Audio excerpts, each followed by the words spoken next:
أعوذ بالله من الشيطان اللعين الرجيم. بسم الله الرحمن الرحيم. الحمد لله رب العالمين، الصلاة والسلام على أشرف الأنبياء والمرسلين سيدنا أبي القاسم محمد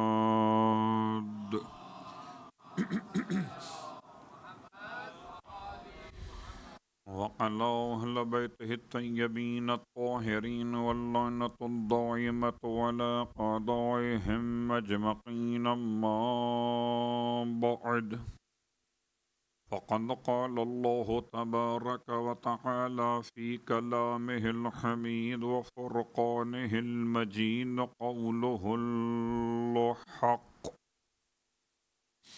وهو أصدق القائلين. بسم الله الرحمن الرحيم.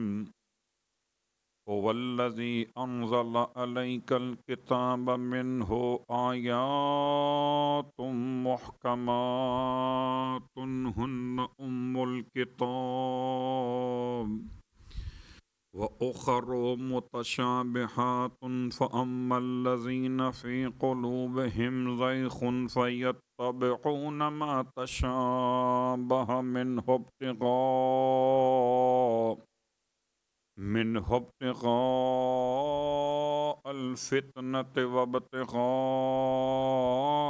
تأويله وما يعلم تأويله إلا الله والراسخون في العلم يقولون آمنا به كل من عند ربنا وما يذكر إلا أولو الألباب. صلوات پڑھ لیں محمد.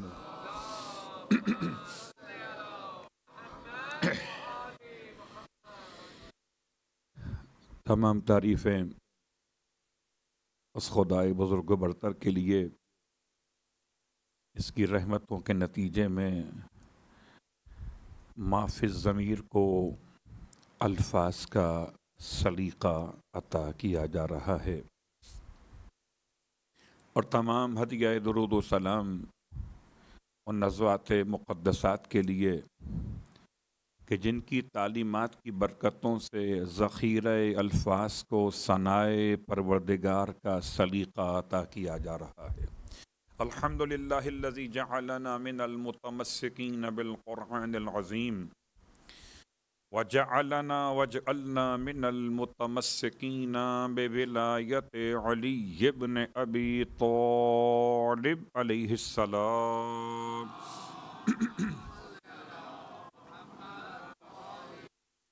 عظم اللہ اجورنا و اجورکم بمصابنا بالحسین علیہ السلام وجعلنا وإياكم إن شاء الله من الطالبين بصأره مقوليه الإمام المهدي من آل محمد عليهم السلام.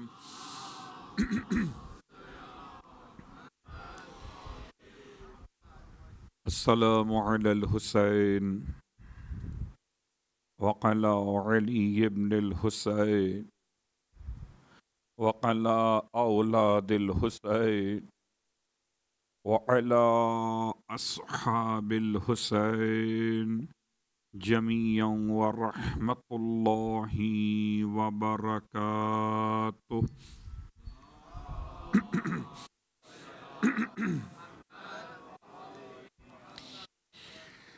سامعین گرامی قدر، حاضرین ذویل احترام، عشرہ ثانی محرم الحرام کی آج 9ویں مجلس عزا منعقد ہو رہی. ایک طالب علم کی حیثیت کے ساتھ آپ کی خدمت مقدس میں اپنی ذات کے لیے اور آپ کی خدمت کے لیے خیرات علم کے ساتھ برکات علم کو تلاش کرتے ہوئے ہم اس مقام پر پہنچے جہاں کل آپ کی خدمت میں باب الحوائج امام موسی کاظم علیہ الصلاۃ والسلام سے روایات کو بیان کیا جا رہا ہے اور کل جاتے جاتے آپ کی خدمت میں علم کے مظاہر میں سے روایت پیش کی جا رہی تھی. واقعاً ہم اہل ازا کو ان روایتوں میں بیان کیے گئے فیگر اور تعداد کا اتنا زیادہ کیا اندازہ. اس کا اصل تو ان مراجع الزام کے لیے ہوتا ہے کہ جو فقہی مسائل میں استنباط کرتے ہوئے ان فیگرز کو سامنے رکھتے کہ تعداد تکبیرات کتنی مولا نے بیان کی، تسبیحات کی تعداد کو مولا نے کتنا بیان کیا. ایسے ہی ہو سکتا ہے ہمارے اور آپ کے لیے کوئی بات اتنی زیادہ اہم یا مہم نہ ہو. ہم نے تو ایک فضائل کے طور پہ سنا، سبحان اللہ کہا، الحمدللہ کہا، مولا کو یاد کیا اور چلے گئے. لیکن ان تمام تر تعداد پر روایت کے نص کے اعتبار سے ایک ایک متن میں جو معصوم نے پیغام ارشاد فرمایا اس کو دیکھتے ہوئے یہ مسائل کو استنباط کیا کرتے ہیں. ایک مثال آپ کی خدمت میں باب الحوائج کی بارگاہ سے کہ امام کی ایک حدیث سمجھ میں نہیں آتی تھی کہ مولا نے یہ کیوں بیان کیا ہے، کون سی حدیث اور سمجھ میں کس کو نہیں آتی تھی. یہ نجف کے طلباء کی بات کر رہا ہوں، اس زمانے کے طلباء کی، جب اساتذ میں آغائے بروجردی جیسی شخصیات ہوا کرتی تھی، آغائے محسن الحکیم جیسے نام، آغائے خوئی جیسے مقام ہوا کرتے تھے. اس زمانے کے طلباء کیا ہوں گے آپ سمجھ سکتے. تو اس زمانے میں ایک حدیث کے حوالے سے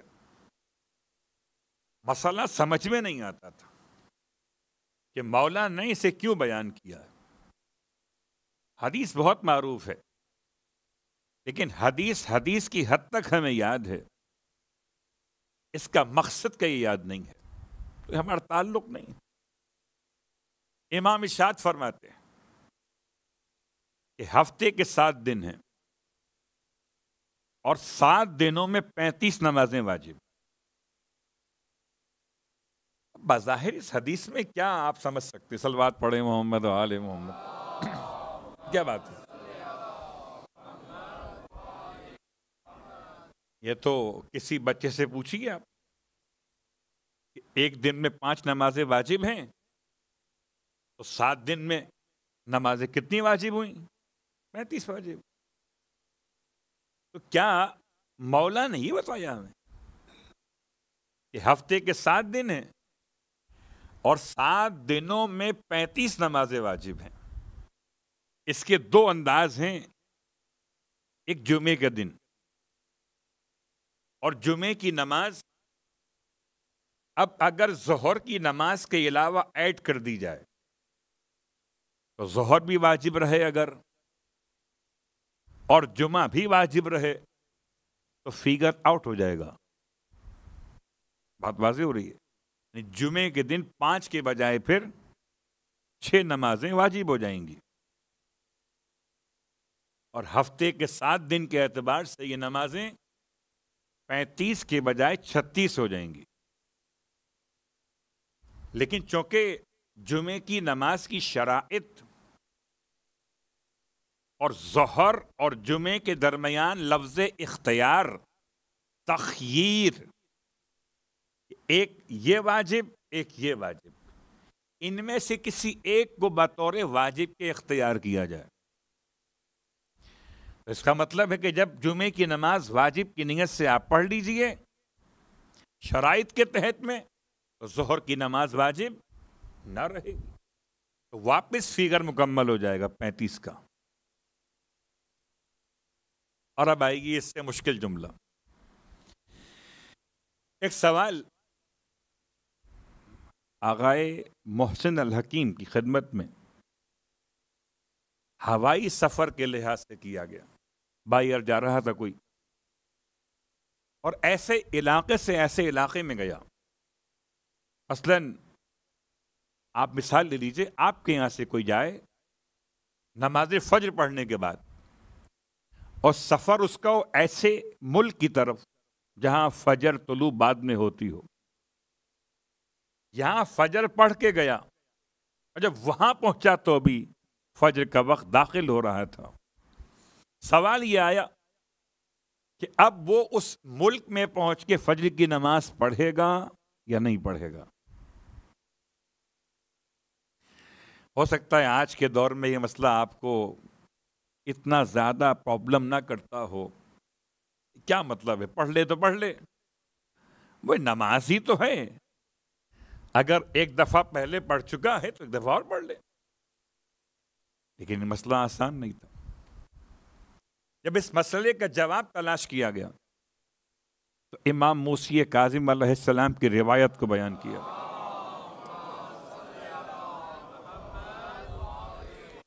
اب اگر یہ فجر کی نماز یہاں پڑھنے کے بعد دوسرے اس ملک میں جا کر جہاں فجر طلوع ہو رہی ہے اگر پڑھ لیتا ہے تو اس دن کی نمازیں 6 ہو جائیں گی.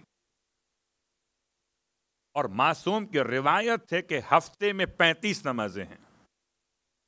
تو ہم اور آپ شاید ان فیگرز کو ایک عام علم کے طور پہ لیتے ہوں، مگر ان تمام تر بیانات معصومین سے ہدایت کے راستے طے کیے جاتے ہیں. اور امام کی شخصیت کے ساتھ ساتھ اب آج آپ کی خدمت میں امام رضا علیہ السلام کی شخصیت پر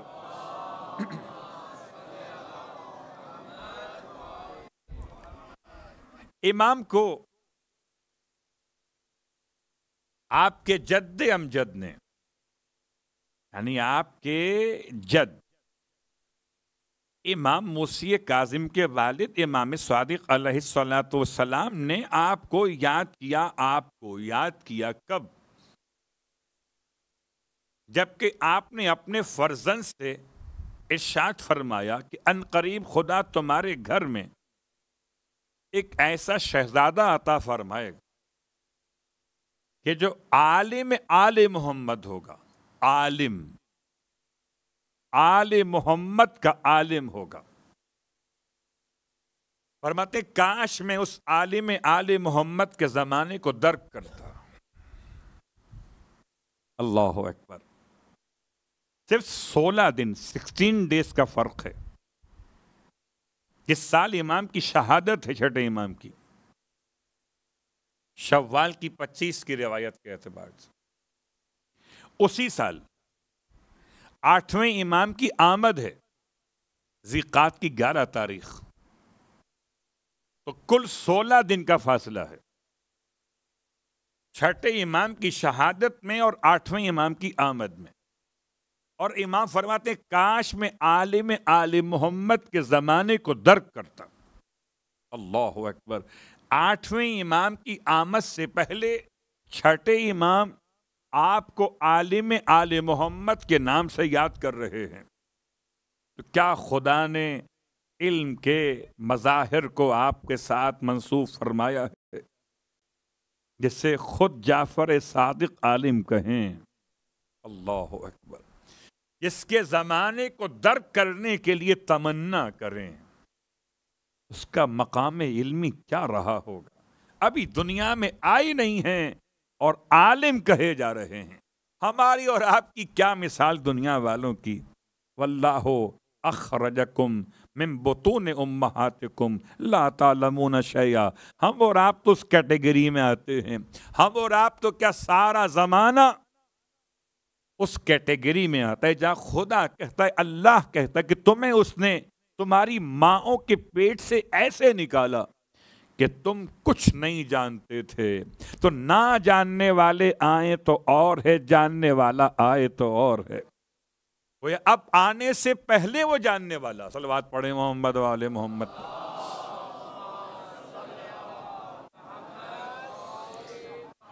آنے سے پہلے جاننے والا ہے۔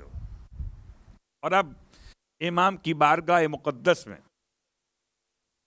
سوال پیش کرنے سے پہلے ایک روایت آپ کی خدمت میں پیش کر دیتا ہوں۔ اس سے پہلے بھی ہم نے دعائیں تو کی ہیں آپ کی خدمت میں، پروردگار ہم سب کو انشاءاللہ مسجد کوفہ کی زیارت نصیب کرے، زمانہ غیبت میں کرے اور زمانہ ظہور میں کرے۔ زمانہ غیبت میں جائیں تو اپنے ایمان کی بنیاد پر جائیں، زمانہ ظہور میں جائیں تو امام کی بنیاد پر جائیں، کہ دونوں مقامات کے اعتبار سے، دونوں زمانوں کے لحاظ سے جانا بڑا معتبر۔ دکت القضا مسجد کوفہ کا ایک علاقہ، 11 مقامات میں سے مقام جہاں مولا فیصلے کیا کرتے تھے۔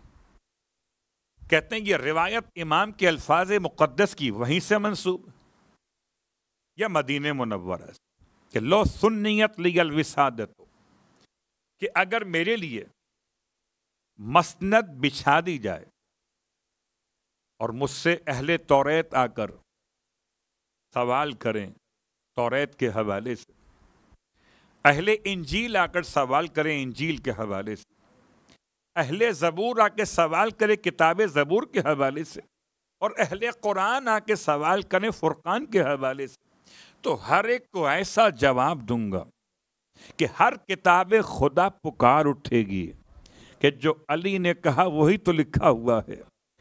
اب یا خدا علی کو بتا کے لکھ رہا تھا، یا جب لکھ رہا تھا تو علی خود تلاوت تلوات پڑھے محمد والے۔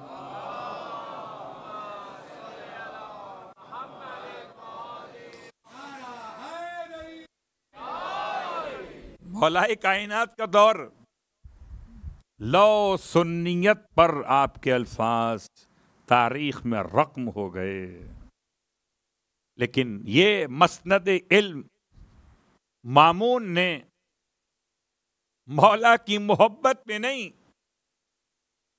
بلکہ مولا کے خلاف کوئی ایک گوشہ تلاش کرنے کے لیے یہ مسند علم بچھائی ہے۔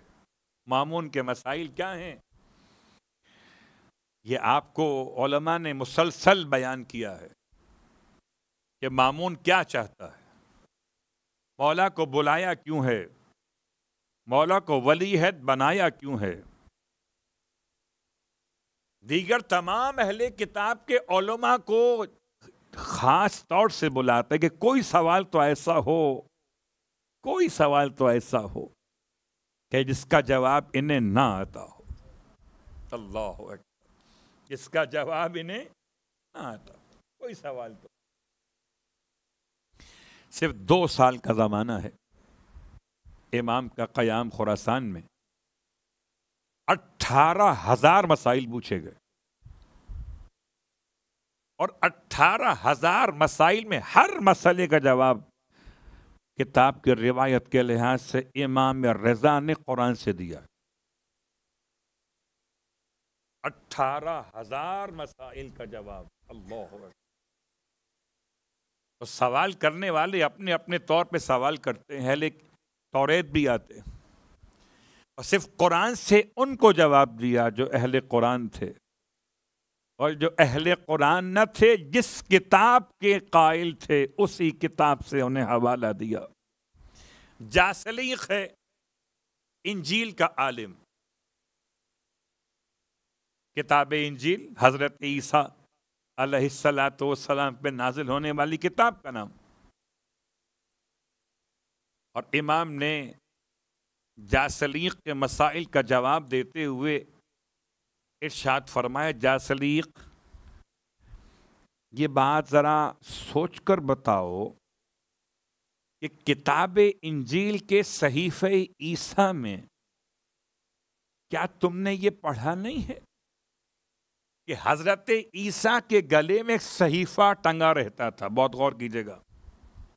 حضرت عیسیٰ کے گلے میں ایک صحیفہ ٹنگا رہتا تھا.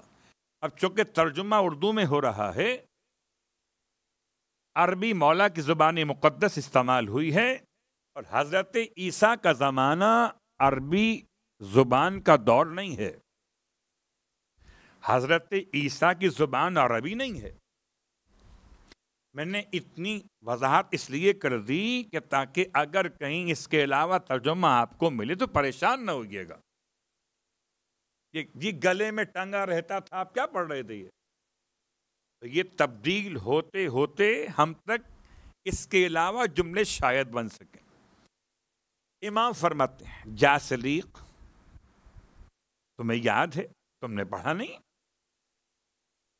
کہ کتاب انجیل میں صحیفہ عیسیٰ میں، کیونکہ الگ الگ اس کے صحیفے، اس میں سے ایک صحیفہ ایسا جو حضرت عیسیٰ گلے میں پہنتے تھے،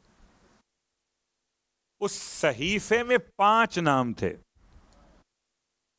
اور جب کبھی حضرت عیسیٰ مشرق میں ہوتے تھے اور انہیں فوری طور پر مغرب میں پہنچنا ہوتا تھا، صحیفے کو کھول کر 5 ناموں کی تلاوت کرتے تھے، زمین سمٹ جاتی تھی. صلوات پڑھیں محمد والے.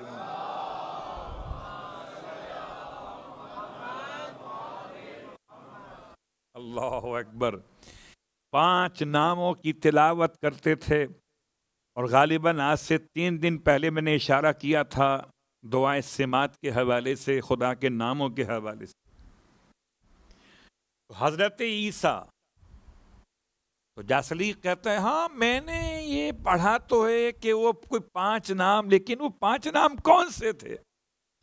آپ کو تو خوب پتا ہے کہ جب کوئی چھپانے پر آئے تو کیسا معصوم سا بن جاتا ہے. پڑھا تو ہے مگر وہ. اللہ اکبر. تو امام نے ان 5 ناموں کا حوالہ ارشاد فرمایا. 5 نام تھے پنجتن کے نام. جب کبھی حضرت عیسیٰ سفر کرنا چاہتے تھے تو آپ ان 5 ناموں کا واسطہ خدا کو دے کے سوال کرتے تھے. نہ سفر کے لیے حیوان استعمال کرتے تھے، نہ سفر کے لیے پاسپورٹ بنواتے تھے، نہ سفر کے لیے ویزا لیتے تھے. ادھر 5 کا نام لیا، ادھر یہاں سے وہاں پہنچ گئے. پتہ نہیں ہمیں کب اس بات پہ اعتماد ہوگا. علی خمسۃ نطفی بہا حر الوباہ الحاتمہ. وہ 5 نام حضرت عیسیٰ لیں تو ان کا راستہ طے ہو جائے. یہ 5 نام ہم لیں تو ہمارے لیے نجات کا راستہ طے ہو جائے. اطفی بہا حر الوباہ الحاتمہ.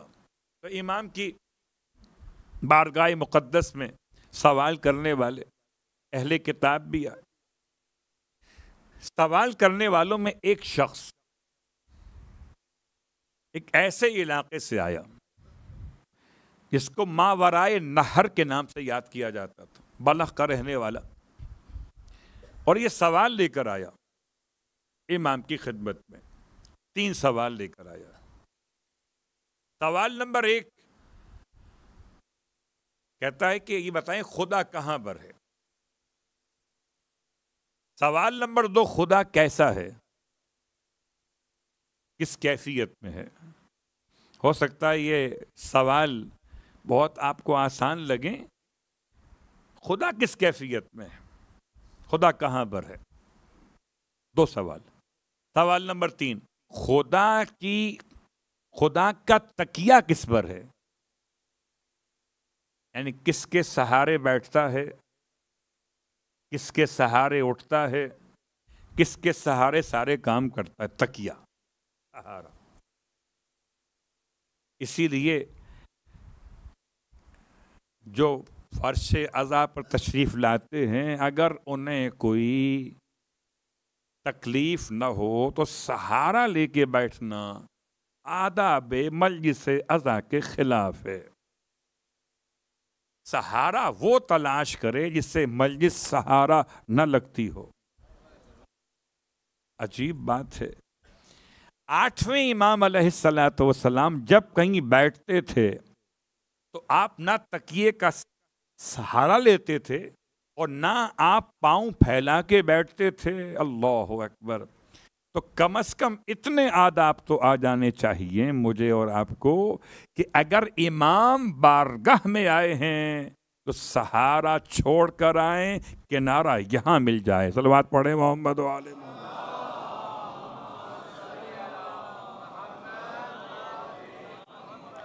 ٹھیک ہے, جن کو مسئلہ ہو تکلیف کا اللہ ان کو شفا عطا فرمائے گا, لیکن جن کو تکلیف کا مسئلہ نہ ہو انہیں دیوار کے سہارے نہیں چاہیے, انہیں آل محمد کا کنارہ چاہیے. بات سے بات نکل آئی تو میں نے آپ کی خدمت میں کہہ دیا. اب عمل کریں نہ کریں آپ کا مسئلہ. 8ویں امام, اس بارگاہ کا نام بھی انہی کے نام سے ہے. 8ویں امام جب بیٹھتے تھے بغیر کسی سہارے کے, تو خدا کا سہارا کس پر, خدا کا سہارا کس پر ہے؟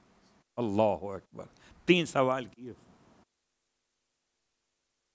اور کہتا ہے اگر آپ نے مجھے 3 سوالوں کے جواب دے کر مطمئن کر دیا تو میں آپ کی امامت کا معتقد ہو جاؤں گا. امام نے ارشاد فرمایا, سوال نمبر 1, خدا کہاں پر ہے؟ سوال نمبر 2, خدا کیسا ہے؟ تکیہ کس پر ہے؟ فرمایا عین العین خدا, کیف الکیف خدا. اس کا تکیہ اس کی اپنی قدرت پر ہے. اتنے مختصر جوابات تھے, ان کو میں کھول کے بیان کرتا ہوں. عین العین, خدا عین کا پیدا کرنے والا موجد ہے. لفظ کہاں کا, اگر خدا نہ ہو تو لفظ کہاں وہاں یہاں کچھ نہ ہو. تو جو کہاں وہاں یہاں بناتا ہو, نہ اسے کہاں ڈھونڈو نہ وہاں ڈھونڈو نہ یہاں ڈھونڈو, جہاں علی کی محبت ہو وہیں ڈھونڈو. صلوات پڑھے محمد والے.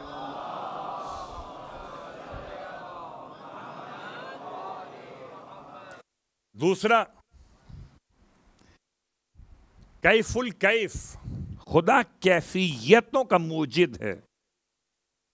بہت غور کیجئے گا. کبھی ہو سکتا ہے کوئی آپ کو جملہ ایسا فیل ہو کہ خدا خوش ہو گیا, تو آپ کے ذہن میں شاید کوئی کیفیت بن جائے خدا کی.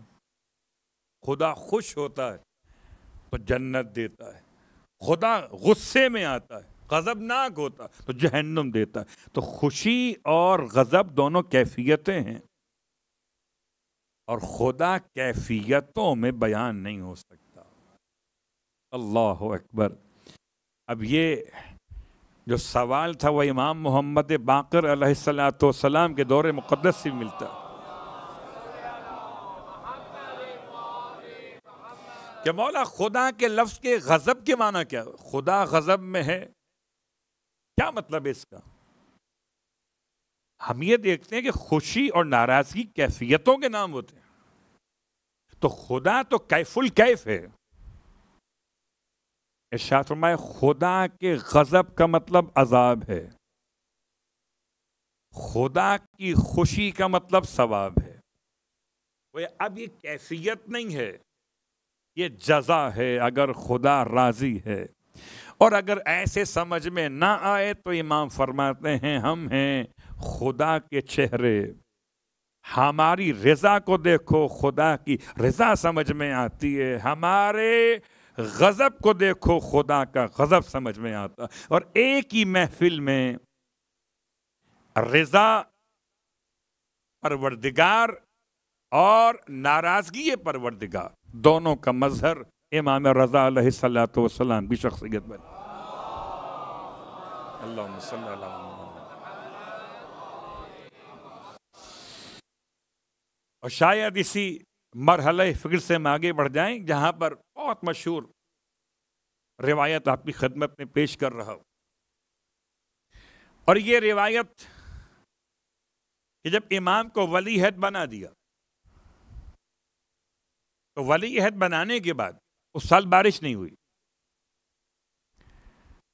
لوگوں کو موقع مل گیا کہنے کا, دیکھا اور بناؤ، لاکہ ان کے بننے کے بعد سے بارش نہیں ہو رہی.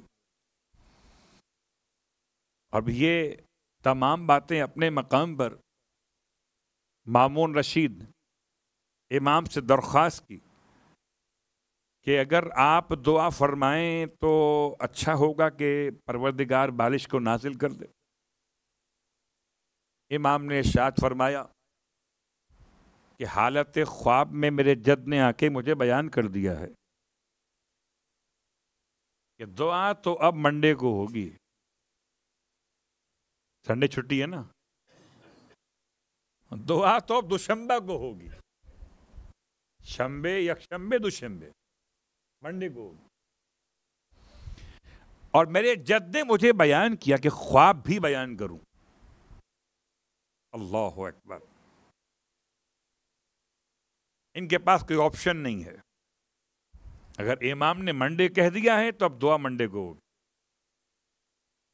سمجھانے کا شاید مطلب یہ کہ دنوں کا اختیار بھی آل محمد کے ہاتھ میں ہے.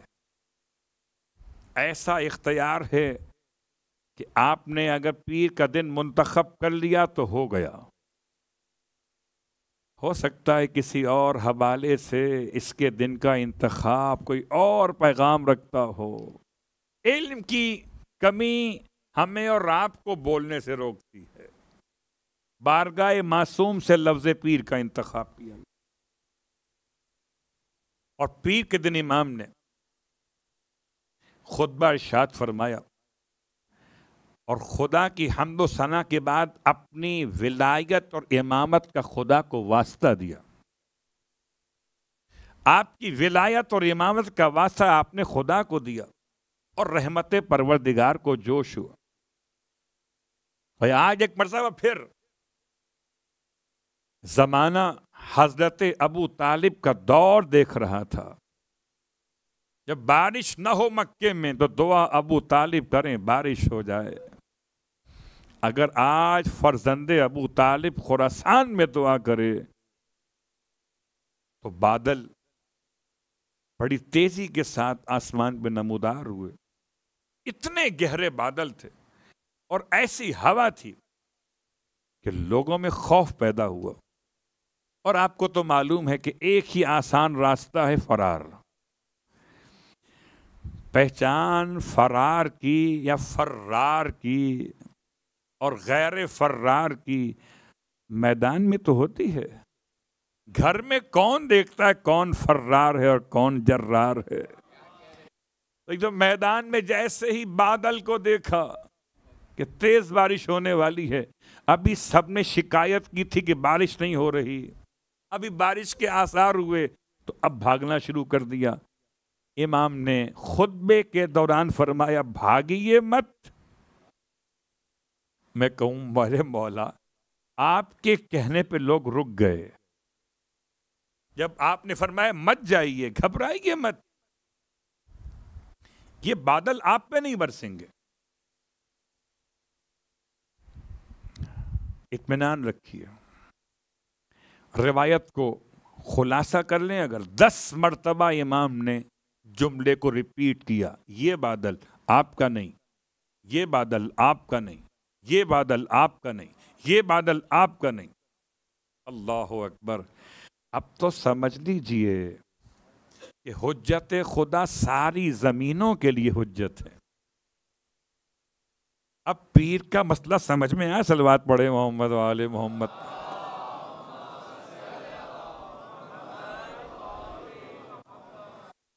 امام نے 10 بادلوں کے حوالے سے لوگوں کو اطمینان دلایا کہ آپ پریشان نہ ہو، یہ آپ پہ نہیں برسیں گے. جب 11واں بادل اٹھا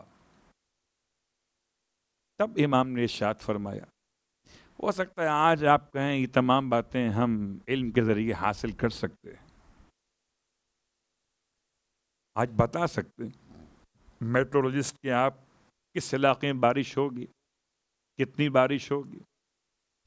لیکن کبھی کبھی ایسا ہو جاتا ہے کہ پریڈکشن غلط ہو جاتی ہے، کبھی زیادہ ہو جاتی ہے، کبھی کم ہو جاتی ہے. ایک اندازہ ہے اندازہ علم اور ہے، عطائے علم خدا اور ہے۔ یوں سمجھیے بادل کو دیکھ کے بتانا اور ہے، بادل کو منگا کے بتانا اور ہے۔ امام نے بادل کو دیکھ کے نہیں بتایا، بادلوں کو منگا کے بتایا ہے، ان کے مقامات بتائے۔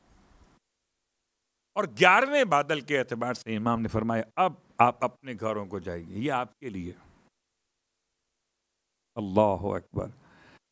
لوگ تو جلدی میں تھے ہی، جیسے ہی ان کا علاقے کا نام آیا کہ اب دوڑ لگائیں، فرمایا دوڑیے مت، سکون سے گھر جائیے، جب تک آپ میں سے آخری آدمی اپنے گھر نہیں پہنچ جائے گا یہ بادل آپ کے سر پہ منڈلاتے رہیں گے، برسیں گے نہیں۔ مولا اتنی تاکید کیوں فرما رہے ہیں؟ ہو سکتا ہے کوئی جان بوجھ کے لیٹ کرے، میں دیر سے گھر جاؤں گا۔ آپ کو تو پتہ ہے نا وہ علی اول کے اعتبار سے کہ اگر امام نے فرما دیا تھا کہ تم چاول اور دودھ، تو اس نے کہا میں آپ کی بات کی نفی کر کے رکھوں گا۔ تو چاول دودھ جہاں جائے، چاول دودھ یعنی میٹھے چاول دودھ میں بھیگے ہوئے، ایک جگہ، دو جگہ، تین جگہ، اپنے گھر میں، پڑوس میں، باہر محلے میں کہیں پروگرام تھا وہاں، اور پھر نکل کے قافلہ مدینے کے باہر سے آ رہا تھا، ان سے کھانا مانگا، وہاں بھی دودھ چاول، اور ان سے کھانا مانگنے کے بعد مشکل یہ ہوئی کہ وہ تھے عرب کے وہ قبیلے والے کہ جنہوں نے کہا اب تو کھانا پڑے گا۔ گھر میں چھوڑ دیا تھا، پڑوس کا آیا ہوا چھوڑ دیا، محلے میں پکا ہوا چھوڑ دیا، مگر یہاں تو چھوڑنا اختیار میں نہ تھا۔ انہوں نے کہا کھاؤ نہ ماریں گے۔ تو مار کھا کے کھایا وہ الگ بات ہے۔ کچھ ایسے ہو سکتے ہیں نا ہر دور میں کہ بڑا دعویٰ کر رہے ہیں کہ آخری شخص جب تک اپنے گھر نہ پہنچ جائے تب تک یہ بادل آپ پہ برسیں گے نہیں۔ تو جو جتنا لیٹ پہنچا اور جتنا جلدی پہنچا، برسا تب جب خدا کے رضا نے رضا دی۔ اللہ اکبر۔ اور اب یہ موٹی موٹی بوندیں شروع ہوئیں، اللہ اکبر، اور خوب بارش ہوئی، سارا قحط دور ہو گیا۔ مگر کیا کیجئے، بارش دھو سکتی ہے جسم کے تمام تر مٹی کو، دھول کو، اگر دل میں بغض علی ہو تو بارش کیا کرے گی؟ اور یہ تکلیف ہو گئی جب لوگوں نے تعریف شروع کی، درود پڑھا آل محمد پہ، تو یہ پریشان ہو گئے۔ حمید بن مہران نامی شخص حاجب کی کہا جاتا ہے، وزیر بھی تھا اس کا، اور عباسی خاندان سے، اس نے بہت سنائی مامون رشید کو، تو نے کیا ہے، پہلے وہاں سے بلا کے ولی عہد بنا دیا، اب تو نے یہ بارش کی دعا منگوا کے اب سب لوگ تعریف کر رہے ہیں، ایسا نہ ہو کہ اقتدار ہاتھ سے نکل جائے۔ اب تو جو کرنا تھا وہ تو ہو گیا، میں نے تو بلایا کسی اور بنیاد پہ تھا کہ یہ خفیہ لوگوں کو دعوت دیا کرتے تھے اپنی امامت کی طرف، میں نے چاہا کہ اپنے پاس اقتدار میں شامل کر لوں تاکہ لوگ کہیں یہ امامت اقتدار کے لیے تھی۔ اللہ اکبر۔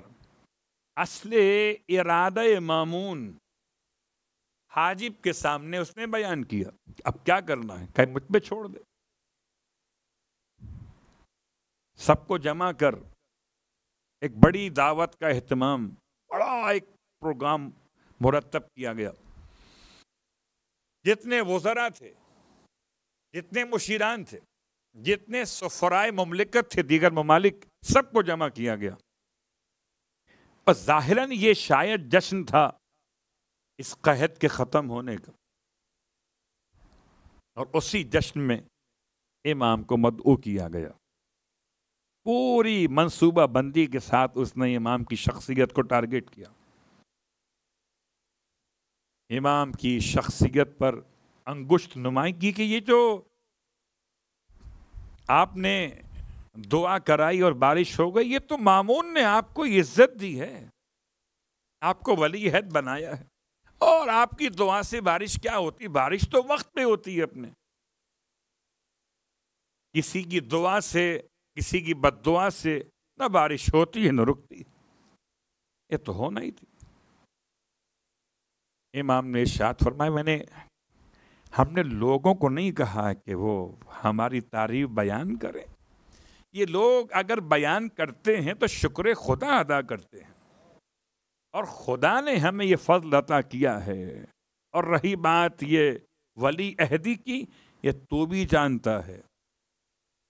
امام نے اشارہ کر دیا، جو پس پردہ مامون نے تجھے مقصد بتایا، تو بھی جانتا ہے کہ مجھے یہاں کیوں بلایا گیا.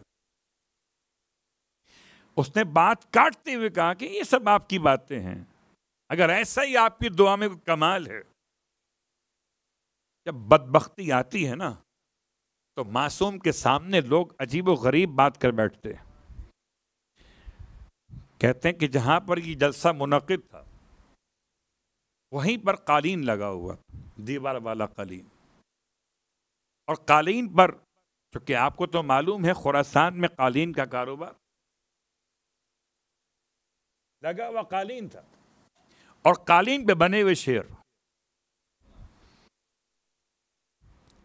تو حاجب حمید بن مہران نے خود کہہ دیا، اگر ایسی آپ کی دعا قبول ہوتی ہے کوئی بارش کے، تو آپ کہیں نا ان سے، ان دو شعروں سے، کہ زندہ ہو کے مجھے کھا لیں تب میں مانوں گا، رہے گا تو مانے گا نا. صلوات پڑھے محمد والے محمد.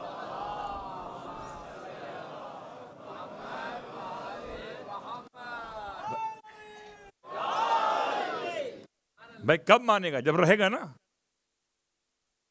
اب آپ غور کیجئے گا کہ یہاں لفظ حلم کے اعتبار سے ہو سکتا ہے آپ کہیں کہ 8ویں مولا میرے علم اور حلم کے باب میں یہاں پر کون سے مظہر کو سامنے لائیں گے. علم خدا آپ نے سن لیا کہ آپ نے ہر ایک بادل کا مقام بتایا، دن کا حوالہ بتایا، اور آپ کے علم کی برکت سے خدا نے آپ کے الفاظ کے مطابق بارش کا پہلا قطرہ آخری آدمی کے گھر پہنچنے کے بعد گرایا. اب حلم تو کبھی کبھی برداشت حلم ہوتا ہے نا، بردباری ہے. قسم بخدا اس نے جو کچھ کہا امام نے، اس کے جواب میں کوئی غصہ نہیں فرمایا، کوئی ایسا جملہ کہ جو زبان مقدس وحی پروردگار کے شایانہ شان نہ ہو. حد تو یہ تھی کہ اس محفل میں آپ نے اسے قلب بھی نہیں کہا. اس لیے قلب ہونا اور ہے اور یہاں کا موضوع کچھ اور ہے. پھر پوچھئے نا آپ کہ پھر مولا نے اشارہ کیوں کر دیا شعروں کو؟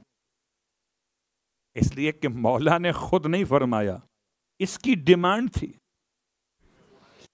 اور اس کی ڈیمانڈ پوری کرنے کے لیے امام نے قرآن پہ عمل کیا ہے.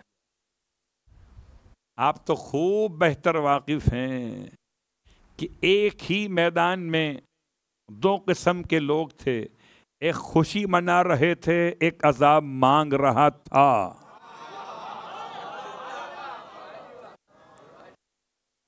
اور کمال ہے ابھی آپ نے پورا عشرہ سنا قبلہ اور کعبہ سے غدیر کے موضوع پر، تو یہ تو لازماً سنا ہوگا نا کہ خوشی منانے والے اور تھے، عذاب مانگنے والا اور تھا.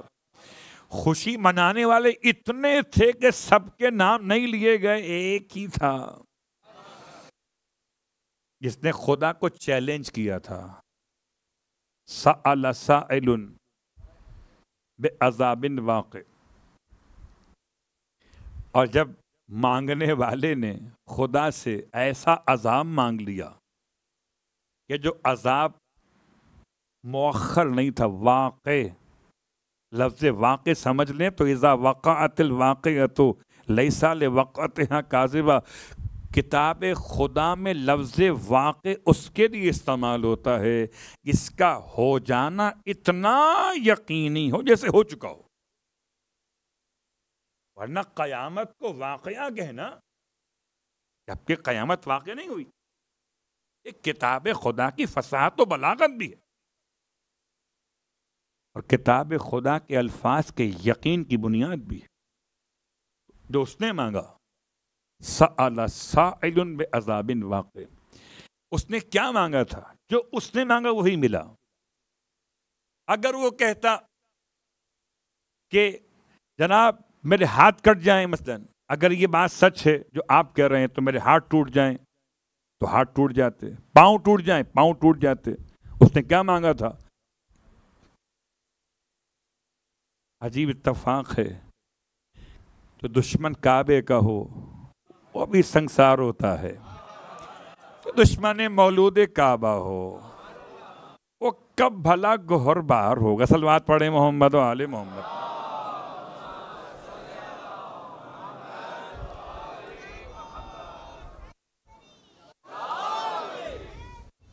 یا علی اللہم صلی علی محمد و آل محمد۔ امام علیہ السلام نے بد دعا نہیں کی، جیسے اللہ کے رسول نے بد دعا نہیں کی تھی، یہ تو اس کی دعا پوری کروائی تھی۔ میں اسے حلم نہ کہوں تو کیا کہوں؟ ہاں، خلاف حلم اگر ہم اپنے طور پہ سمجھیں کہ مولا خاموش کروا دیتے، اپنے کسی ساتھی سے فرماتے کہ اس کا منہ بند کر دو، کیا بات کر رہا ہے، یہ خلاف علم ہو سکتا تھا۔ مولا نے ایسا کوئی رد عمل، کوئی ریئیکشن نہیں دیا، اس نے ڈیمانڈ کی تھی، امام نے پوری کر دی۔ اللہ اکبر! یعنی ولایت کے دشمن کو جب کبھی دشمنی ہضم نہیں ہوتی تو بد ہضمی دور کرنے کے لیے دوا نہیں مانگتا، سزا مانگتا ہے۔ جب ہضم نہیں ہوتی تو دوا نہیں مانگتا، سزا مانگتا ہے۔ امام نے اشارہ کیا، اللہ اکبر۔ اور اب وہ جملہ آپ کی خدمت میں دہرا دوں کہ جہاں سوال کیا گیا تھا مولا حسن مجتبی علیہ السلام سے،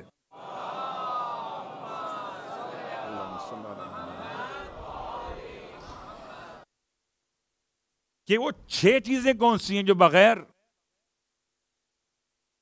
رحم میں رہے ہوئے خدا نے خلق فرمائی؟ خلق خدا ہے مگر رحم میں نہیں ہے، کیونکہ یہ سوال مولا حسن کے دور میں ہے، ورنہ یہ 2 بھی شامل ہو جاتے۔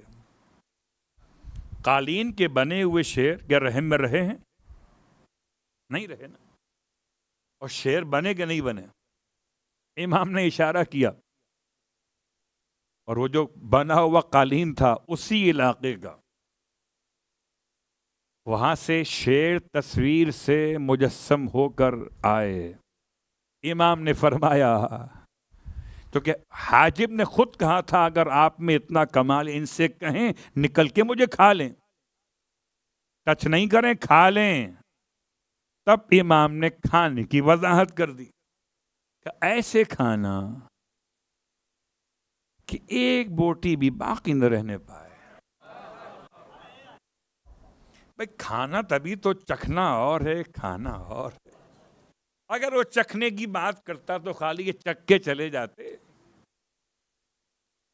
اس کی ڈیمانڈ تھی مجھے کھا لیں۔ امام نے ارشاد فرمایا، اب میں عجیب مرحلہ فکر پہ پہنچ گیا کہ مولا رزق تو اس کا ہوتا ہے نا اس سے خدا نے حیات دی ہو، اس سے حیات ہی نہ ملی ہو اسے رزق کیا ملے گا؟ اللہ اکبر! وہ یاد ہے نا جملہ حضرت عیسیٰ کہ حواری نے حضرت عیسیٰ علیہ السلام سے بحث کی کہ یہ پڑی ہوئی ہڈیوں کو زندہ کر دیں؟ آپ نے فرمایا کیوں بات کر رہے ہو، یہاں موقع محل نہیں ہے۔ کہ نہیں، آپ بخل سے کام لے رہے ہیں۔ آپ نے اذن خدا سے زندہ کیا اور اسی حیوان نے زندہ ہو کر اسے کھا لیا. تو جیسے شان نبوت ہے ویسے شان امامت. البتہ ایک مسئلہ یہ رہ گیا کہ حضرت عیسیٰ کے اس پورے واقعے میں ہڈیاں آلریڈی تھیں. ہڈیوں کا جڑنا سمجھ میں آتا ہے لیکن قالین کے دھاگوں سے شیر کا بننا، یہ کوئی 3D صلوات پڑھے محمد و آل محمد کو نہیں.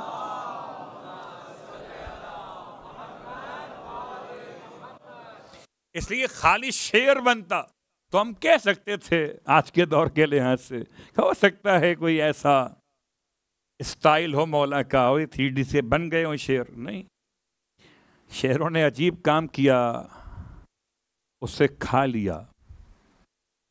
اور یہ منظر دیکھ کر مامون تو کیا، جتنے بیٹھے تھے ان کی جو حالت ہوئی ہوگی، کیونکہ ہم ادب و تہذیب کے لحاظ سے بات کرنے قائل ہیں، ورنہ جو حالت خراب ہوئی ہوگی اس کے لیے تو ایک اور بارش ہونی چاہیے تھی.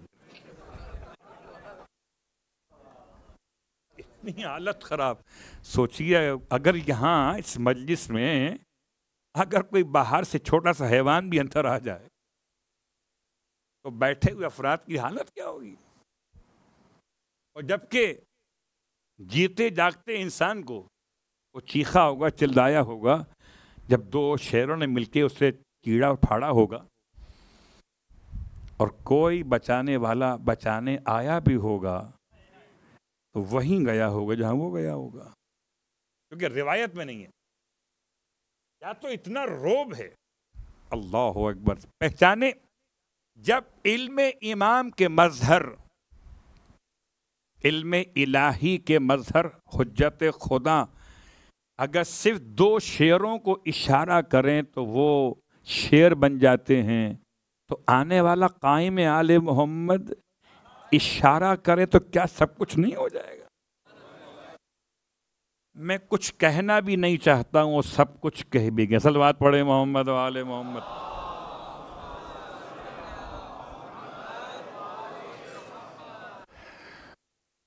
بس میں آج کی حد تک بات کو یہاں لا کر روک دوں تاکہ بات پھر کل آخری منزل پہ پہنچ جائے. لیکن جو ہوا وہ آپ کے علم میں ہے.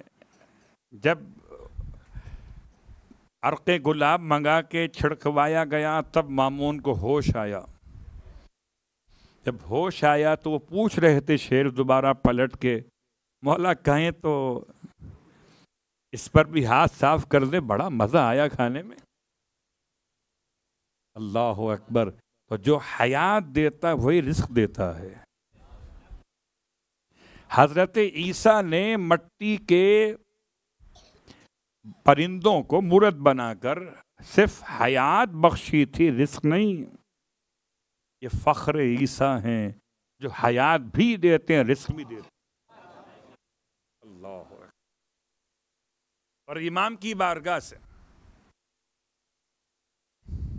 کس قدر سخت مشکل حالات تھے مولا کے لیے. آپ کے حلم کا معیار سمجھیے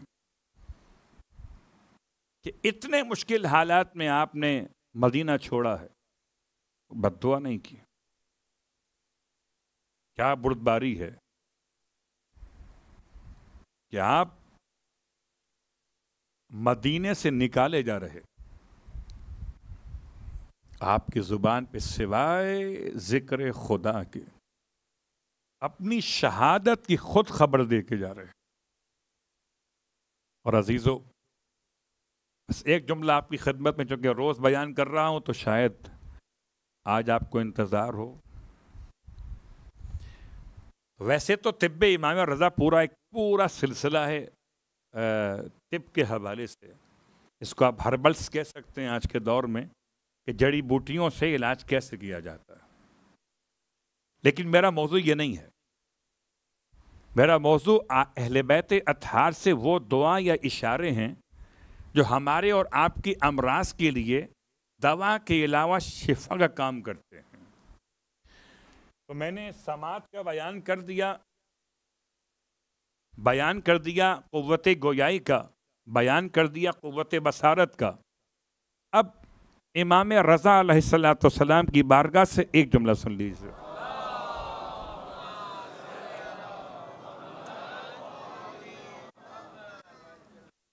اور یہ سب ایسی کتاب سے نہیں پڑھ رہا جو آپ کے پاس نہ ہو. اب تک جتنا میں نے پڑھا ہے ان تمام دعاؤں کے چیپٹرز کو، وہ سب کتاب الباقیات الصالحات سے پڑھا ہے، تاکہ کل اگر آپ کو استعمال کرنا ہو تو آپ کو شاید کلپ تلاش نہ کرنا پڑے. تو یہ کتاب الباقیات صالحات میں بیماریوں کے حوالے سے دعائیں لکھی ہیں. اس میں ایک بیماری ہے مرگی. مرگی مطلب انسان کے جسم کے اعصاب کا دماغ سے کنیکشن. مختلف حوالے اس کے نام دیے گئے، لیکن یہ بیماری بڑی عجیب سی ہے. اچانک انسان گر پڑتا ہے، اچانک انسان کے ہاتھ پاؤں، ہو سکتا ہے اس کی آواز بدل جائے، لوگ کہیں جن کا اثر ہو گیا ہے. کسی بابا کو بلاؤ، اہل علم کہیں بلاؤ کسی ڈاکٹر کو، اس کو مرگی کا دورہ پڑا. امام رضا علیہ السلام نے اس مرحلے پر 3 باتیں فرمایا. جب کسی پر یہ کیفیت واقع ہو تو ویسے منیمم تقریباً 2.5 منٹ لگتا ہے اس دورے کے اعتبار سے، میکسیمم موضوع الگ ہے، صرف 2.5 منٹ کا ہوتا ہے. اور 2.5 منٹ میں آپ یہ 3 چیزیں پڑھ سکتے ہیں. سورہ الحمد، سورہ فلق، سورہ ناس پڑھ سکتے نا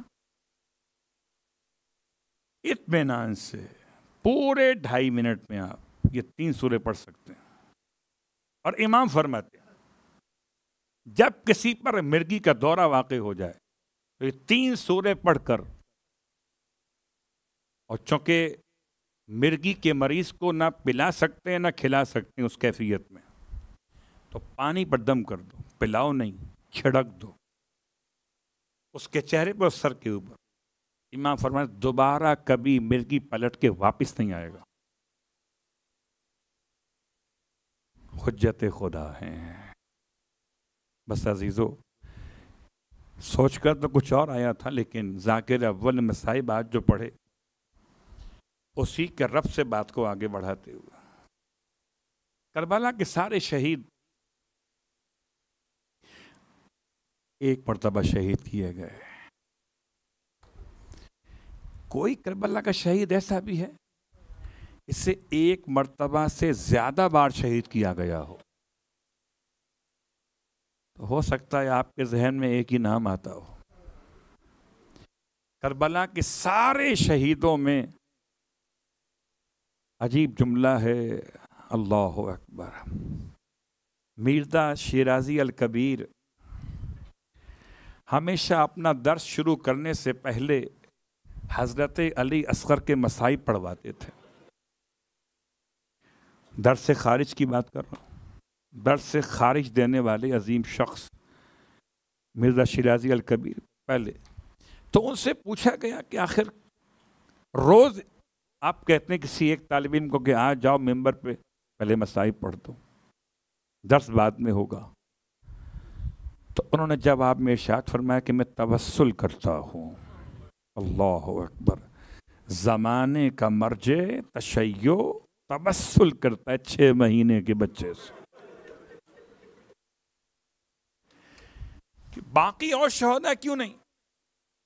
تو ارشاد فرمایا کہ کربلا میں جو بھی شہید کیے گئے یا تو میدان میں ہتھیار لے کر آئے تھے یا کم از کم اپنا دفاع کر سکتے تھے. یعنی اگر لڑ نہیں سکتے تھے کم از کم دائیں بائیں تو ہو سکتے تھے نا. ایک 6 مہینے کا بچہ ایسا تھا جو نہ لڑ سکتا تھا نہ اپنا دفاع کر سکتا تھا. اجرکم علی الظہر رونے والو. اور اب اس جملے کو بیان کرنے کے لیے 2-3 جملے آپ کی خدمت میں عرض کرنا چاہوں گا.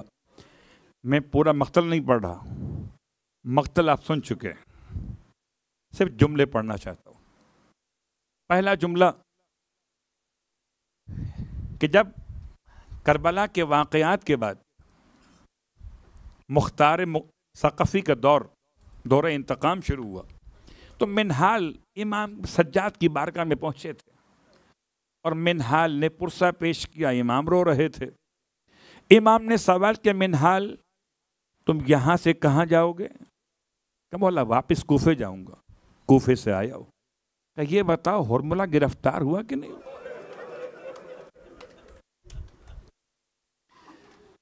عجیب بات ہے نا، امام نے خاص نام لیا ہرملہ کا، تو منہال نے کہہ دیا کہ مولا ابھی تک تو کامیابی حاصل نہیں ہوئی۔ فرمایا منہال جب تم واپس کوفے جانا تو مختار کو ہمارا سلام کہنا،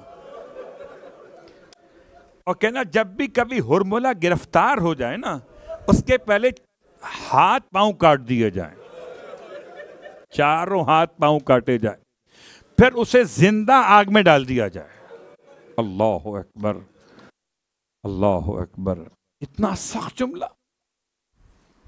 قاتل حسین کے لیے نہیں، قاتل علی اکبر کے لیے نہیں، قاتل اون محمد کے لیے نہیں۔ بعض علماء کہتے ہیں خود منہال نے پوچھ لیا تھا مولا، امام کلیجہ تھام کے فرماتے ہیں منہال تم کیا سمجھتے ہو، ہرملہ نے ایک تیر کیا صرف علی اصغر کے گلے میں مارا تھا؟ منہال وہ ایک تیر ہم 14 معصومین کے کلیجے پہ لگا تھا۔ اللہ اکبر، اجرکم علی الزہرا، رونے والو، ایک تیر۔ شاید اب سمجھ میں آتا ہے مجھے اور آپ کو کہ روز عاشور جب عمل عاشورہ کرتے تو 14 مرتبہ 7 دفعہ آگے بڑھتے ہیں، 7 دفعہ پیچھے ہٹتے ہیں، انا للہ ہے، یعنی 14 معصومین کو تعزیت پیش کرتے ہیں۔ واہ غربتا، رونے والوں۔ کربلا میں بہت سے علماء گزرے ہیں صاحبان عرفان، ایک عالم گزرے مرتضیٰ کشمیری علی اللہ مقامہ، ان سے کسی نے سوال کر لیا تھا کہ قبلہ یہ بتائیں شہزادے علی اصغر کہاں دفن ہیں؟ انہوں نے جملہ سنا، آپ نے گریہ کیا، آپ تو یہاں بیٹھے ہیں نا، کوئی اگر عارف بھی ہو اور حسین کا حرم بھی ہو، کتنا رویا ہوگا وہ، اور روئے مگر جواب نہیں دیا۔ حالت خواب میں جب بستر پہ استراحت میں تھے تو مولا حسین کی زیارت ہوئی، فرمایا مرتضیٰ تم نے جواب کیوں نہیں دیا؟ مرتضیٰ کہتے ہیں مولا سے، مولا میں فیصلہ نہیں کر پایا کہ کس روایت کی بنیاد پر کیا جواب دوں، کہ آپ نے شہزادے کو دفن کیا تھا۔ اللہ اکبر، رونے والو، حسین نے کربلا میں کسی کو دفن نہیں کیا سوائے ایک، اور جب دفن کیا تو کہاں پر کیا تھا؟ پشت خیمہ پر۔ اور جب کسی کو دفن کیا جاتا ہے نا تو قبر کھودنے کے لیے کوئی ایسا ہو جو جنازے کو تھام لے۔ اللہ اکبر، امام نے اصغر کی ماں کو ساتھ میں لیا تھا۔ جب تک امام ذوالفقار سے قبر بناتے رہے، اصغر کی ماں اصغر کی لاش کو ہاتھوں پہ لیے ہوئے، ہائے غربت حسین۔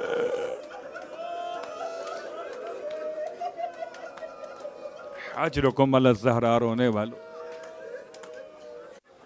باب الحوائج کی مجلس ہو رہی ہے، خالی گریہ ہی نہیں ہے، آپ کا توسل بھی ہے۔ مانگنا چاہتے ہیں تو مانگ لیجئے، شہزادے علی اصغر کی ننھی سی لاش ہے۔ رونے والوں، نارمل شہادت نہیں ہے، نارمل شہادت نہیں ہے، اس لیے کہ ماں کا جملہ تاریخ میں آج بھی رقم شدہ ہے کہ فرمایا بچے کی لاش کو دیکھ کر بیٹا، وہ کہنا چاہتی تھیں اتنا تو معلوم تھا کہ تو شہید ہو جائے گا، یہ نہیں معلوم تھا کہ تجھ جیسے کمسین کو نہر کیا جائے گا۔ ماں کی گود میں بچے کی لاش، امام نے بچے کی لاش کو دفنایا تھا اور ذاکر اول نے مرثیہ تمام کیا تھا۔ ہائے میرا مولا، اصغر کو دفن کر کے کھڑے ہو گئے دامن کو جھاڑ کے، ارے پانی نہ تھا جو شاہ چھڑکتے مزار پر، آنسو ٹپک پڑے لحد شیر خوار پر۔ سوال کیا تھا مرتضیٰ سے لوگوں نے، اب جواب نہیں دے پائے۔ امام نے ارشاد فرمایا مرتضیٰ اگر اب کوئی تم سے آ کے پوچھے تو تم بتا دینا، میں تمہیں جواب دے دیتا ہوں، اصغر میرے سینے پہ دفن۔ اور رونے والوں، حسین صدیق ہیں۔ آپ نے فرمایا تھا اپنی 4 سالہ بیٹی سے، تم ماں کے پاس ہونا، اصغر ہمارے پاس ہوئے گا۔ لیکن رونے والوں یہ تو سوچیے یہ قبر الگ بنائی تھی، حسین کے سینے پہ کس نے لٹایا؟ ہائے جب لشکر یزید میں سروں کی تقسیم ہو رہی تھی، ہر قبیلے کو نیزے پہ اٹھانے کے لیے سر دیا جاتا تھا، تو سب کو تو شہیدوں کے 18 شہیدوں کے بنی ہاشم کے شہیدوں کے سر دے دیے گئے، ایک قبیلہ رہ گیا۔ آپس میں اختلاف بڑھ رہا تھا، کس ظالم نے مشورہ دیا، حسین بچے کو لے کر آئے تھے، اس کو یہیں کہیں دفنا دیا ہے، اس کا سر کاٹ کے نکال لیا جائے۔ ظالموں نے مٹی ہاتھوں سے نہیں ہٹائی، ظالموں نے قبر ہاتھوں سے نہیں کھودی، نیزہ مارنا شروع کیا۔ ہائے جہاں جہاں زمین نرم تھی نیزہ مارا گیا۔ ہائے قبر علی اصغر جو نیزہ اب مارا گیا بچے کے سینے میں لگا، اصغر کا لاشا نیزے میں الجھا ہوا قبر سے باہر آیا۔ ہائے رونے والوں، ایک مرتبہ گلے پر تیر لگا، دوسری بار سینے پہ نیزہ لگا، تیسری بار خنجر اٹھایا، ننھے سے بچے کے گلے کو تن سے جدا کیا، نینوں کے سینہ پہ اصغر کا سر تھا۔ ہائے غربت،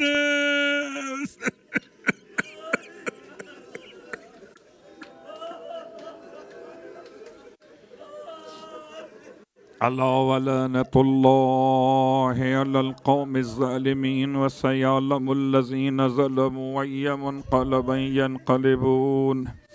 پروردگار آج اس کے مصائب کے جملے پڑھے گئے ہیں جو کربلا کا مظلوم ترین شہید ہے۔ پروردگار اس کا واسطہ جس کی مٹھیاں کھلنے نہیں پائیں، اس کا واسطہ جس کی باتوں سے ماں کے شیر کی خوشبو رہ گئی، اس کا واسطہ کہ جسے نہر کر دیا گیا، اس کا واسطہ جس کا جھولا بھی جلا دیا گیا، اس کا واسطہ پروردگار جس کے ننھے سے سر کو نو کے سینہ پہ اٹھا دیا گیا۔ پروردگار تمام مانگنے والوں کی مرادیں پوری فرما۔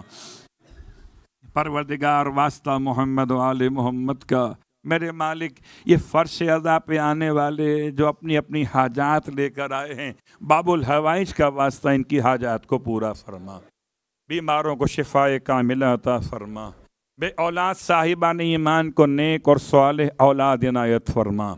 پروردگار ہم سب کو مرنے سے پہلے کربلا معلیٰ کی زیارت نصیب فرما، مرنے کے بعد کربلا والوں کی شفاعت نصیب فرما۔